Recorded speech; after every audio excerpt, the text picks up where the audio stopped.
Akan ada seorang bidadari turun dari kahyangan yang akan mengguncang tatanan Jawa, hanya karena cintanya pada seorang pemuda. Siapa yang membuat ramalan itu? Tanya Roro Jonggrang. Ingat bahwa ribuan tahun lalu, Jawa ditempati para dewa-dewi. Karena bermunculan manusia-manusia sakti, dan bangkitnya jin-jin jahat, para dewa akhirnya naik ke Mayapada, dewi terakhir yang naik yang membuat ramalan itu. Roro Jonggrang mendengarkan resi itu dengan seksama, sambil meniup lilin di cantingnya lalu mulai membatik. Jadi itu alasannya perempuan tak boleh mengangkat pedang, dan malah memegang canting.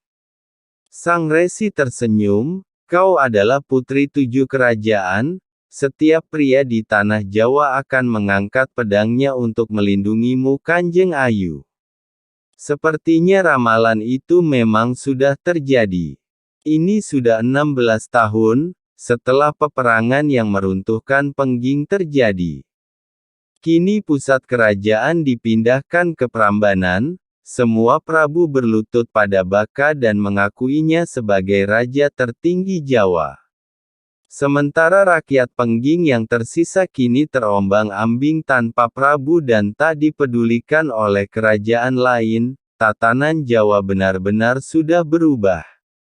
Damar Maya dan Baswara serta pengikutnya yang tersisa kabur ke barat, kini mulai menghimpun pasukan kembali, kabarnya kini mereka berlayar ke Kalimantan untuk menambah pasukan. Roro Jonggrang kini sudah tumbuh menjadi gadis cantik jelita, bahkan digadang-gadang menjadi gadis tercantik di 7 kerajaan. Dia juga mempunyai watak baik seperti ibunya, lemah lembut dan berbudi luhur, namun tegas dan tangkas. Ada lelucon mengatakan, bahwa dia bukanlah putri kandung Baka yang seorang raksasa, dia adalah bidadari yang diramalkan. Sementara itu, bayi Damar Maya yang diasuh Baka juga tumbuh menjadi pemuda yang gagah perkasa tampan rupanya. Dia menjadi kesatria hebat di bawah bimbingan Patih Gupala yang dilatih sangat keras, identitas aslinya juga dirahasiakan, hanya Baka dan Gupala yang tahu Bandung Bondowoso sebenarnya. Burung Bromodedali yang setia menjaga Bandung juga tumbuh amat besar, burung itu terlihat seperti gajah terbang di langit.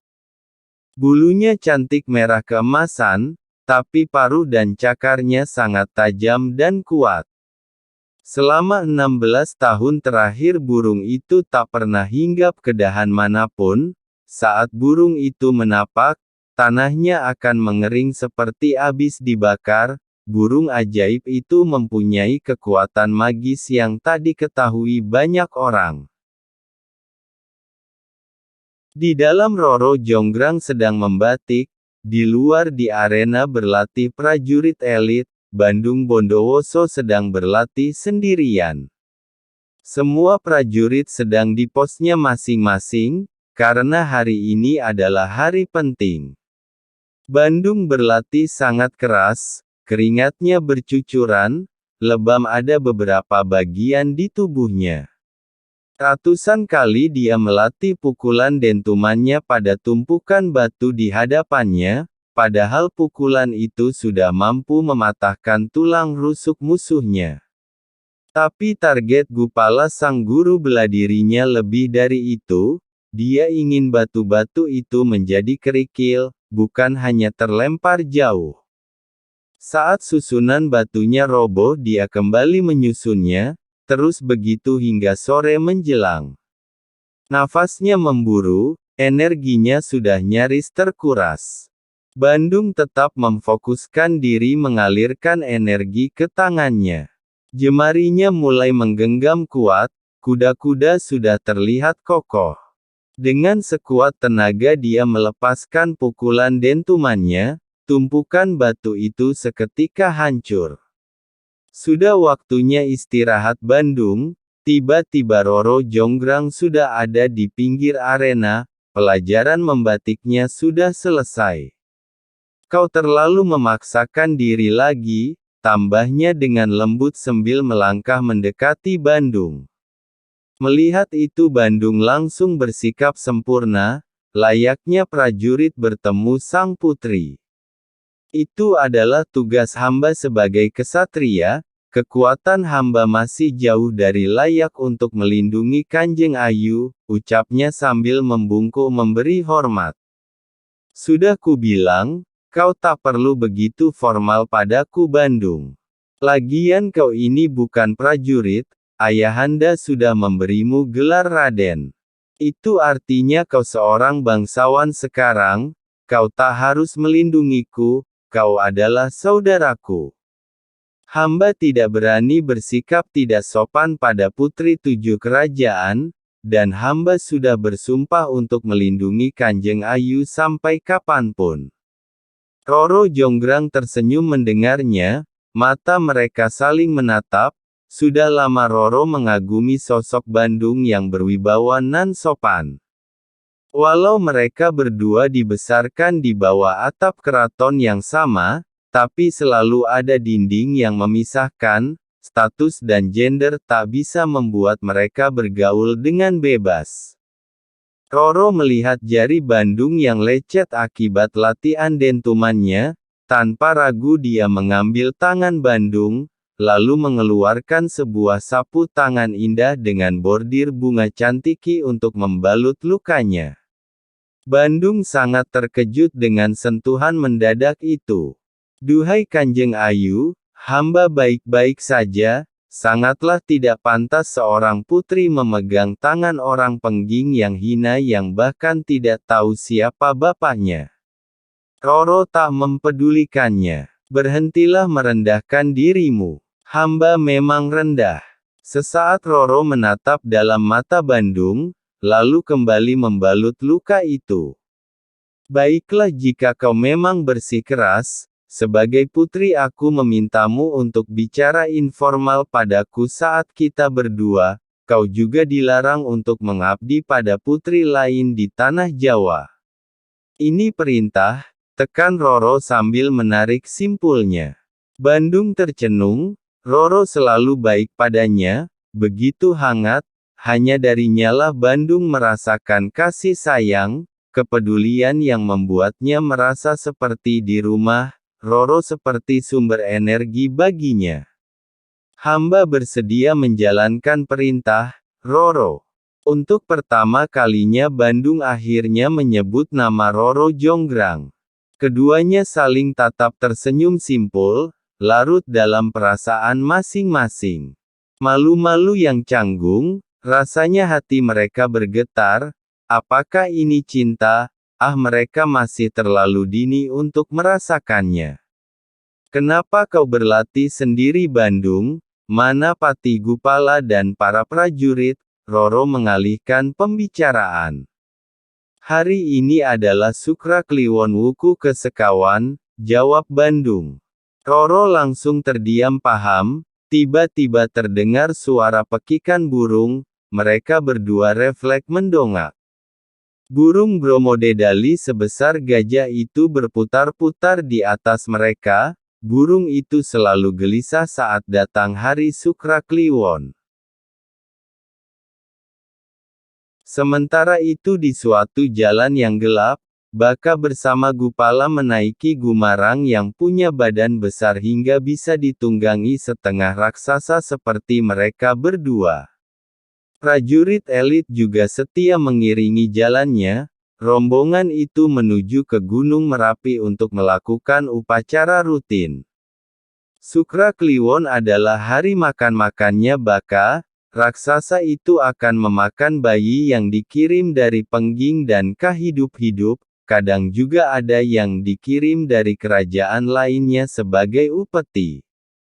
Baka yang baik hati itu sudah tak ada lagi, darah raksasanya sudah menguasai jiwa dan raganya, dendam mengotori hatinya. Benar kata pepatah, orang jahat adalah orang baik yang tersakiti. Wahai Baginda, mata-mata kita menemukan bahwa Damar Maya dan pengikutnya kini berlayar ke Kalimantan untuk menghimpun pasukan. Patih Gupala memberikan laporannya. Baka tersenyum meremehkan. Tidak ada kerajaan di Kalimantan, hanya ada suku-suku primitif. Pasukan apa yang dia bentuk? Konon suku-suku primitif itu punya kekuatan magis yang dahsyat Baginda, atau begitulah kabar yang beredar di masyarakat, ucap Gupala sambil terus menarik bantengnya santai. Lagian kenapa Anda tidak mengejar Damar Maya, malah hanya mengamatinya? Apakah Anda masih ingin menggunakan Bandung Bondowoso untuk balas dendam? Tambahnya. Damar Maya harus merasakan sakit yang luar biasa, akan kubuat dia menjadi orang paling menderita di dunia, kata Baka menahan geram sambil meremas gagang keris Empu Iswar yang selalu dibawanya di pinggang. Para prabu mulai bertanya siapa Bandung Bondowoso itu, mengapa dia punya burung Bromodedali, jika identitas Bandung sampai terbongkar, Baginda akan kehilangan banyak pengikut, Gupala mewanti-anti. Aku tak akan pernah kalah Patih, ucap Baka mantap.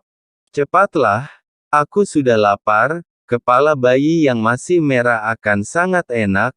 Rombongan itu pun memacu tunggangannya lebih cepat untuk segera sampai di Gunung Merapi sebelum hari jadi gelap. Jauh di utara, Damar Maya sedang berlayar bersama pengikutnya menyeberangi Laut Jawa menuju Kalimantan yang tak terjamah, sebanyak 200 kapal berlayar dengan panji-panji pengging.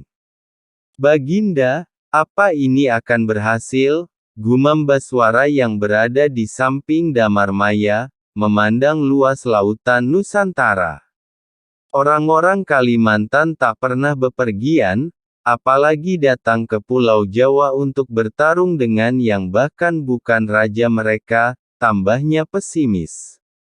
Damar Maya mengangkat dagunya yakin. Kekuatan kita jauh lebih kurang dari Baka, kita butuh orang-orang suku Kalimantan yang konon katanya kekuatannya seperti para pendiri 7 kerajaan, kita butuh mereka untuk membalaskan dendam keluarga kita dan mengembalikan tahtaku, akan kutundukkan Kalimantan seperti leluhurku dulu menundukkan Jawa. Baswara hanya bisa diam, mendukung semua keputusan rajanya itu. Semua berlayar dengan mulus, hingga tiba-tiba langit menjadi kelam dan gelombang laut mengganas, badai besar datang dengan cepat. Semua awak kapal dan prajurit dengan sigap membenahi layarnya, tapi badai lebih cepat daripada kapal-kapal itu. Sinar matahari ditelan awan hitam, petir menyambar, gelombang menggulung lautan, hujan dan angin mulai mengamuk. Mengapa badai tiba-tiba datang? Tanya Damar Maya yang merasa tak masuk akal.